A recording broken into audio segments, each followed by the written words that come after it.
why did the ancient church celebrate the Lord's Supper as a meal? It's pretty obvious. They got that idea from Jesus and the apostles.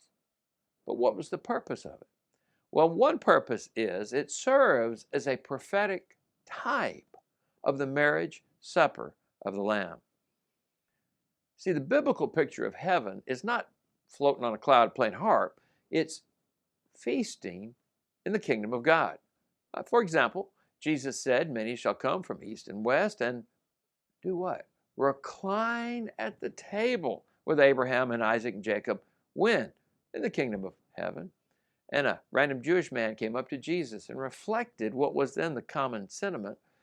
Blessed is everyone who shall eat bread when? In the kingdom of God.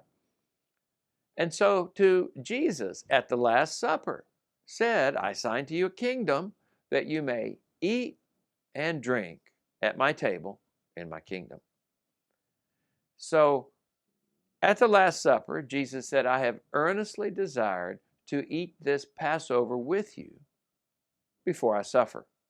That's why we call it the Last Supper. It's the last one Jesus ever ate with us.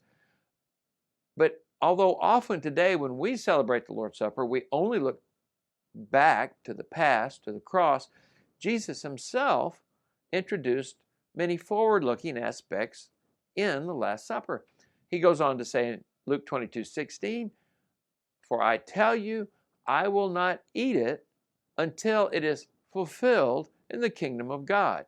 Now that word until is a forward-looking word. It's from the Greek, in this case, from hios hutu, and it tells you when, in the future, something will happen.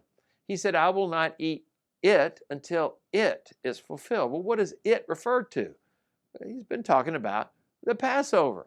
So there's something about the Passover that's going to be fulfilled in the future in the kingdom of God. Now, in the Bible, when you read about things that have fulfillment, we often think of prophecy. Well, that means the Passover, and in that sense, turned into the Lord's Supper, is like a prophecy. It's going to have a future fulfillment. It's a type. And what is that fulfillment? Well, most people think it's the marriage supper of the Lamb that we read about in Revelation 19:9. So the Passover, of course, looked back to the Exodus from Egypt when the death angel passed over and spared the firstborn of the Israelites. But the Passover also had a forward-looking aspect to it. Fritz Reinecker, a German theologian, said the Passover celebrated two events. First, the deliverance from Egypt, and second, the anticipated coming messianic deliverance. It looked backwards, it looked forwards.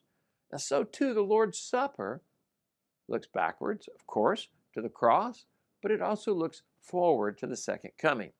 This is reflected in the Baptist Faith and Message of year 2000. The Lord's Supper is a symbolic act of obedience whereby members of the church, number one, memorialize the death of the Redeemer, and number two, anticipate his second coming. So when you celebrate the Lord's Supper, do you only think of what happened on the cross, or are you also reminded of the second coming of Jesus? You should be thinking both directions. So why did the ancient church celebrate the Lord's Supper as a meal? First reason I gave is it's a prophetic type of the marriage supper of the Lamb. What better way to typify the marriage supper of the Lamb than with a supper now?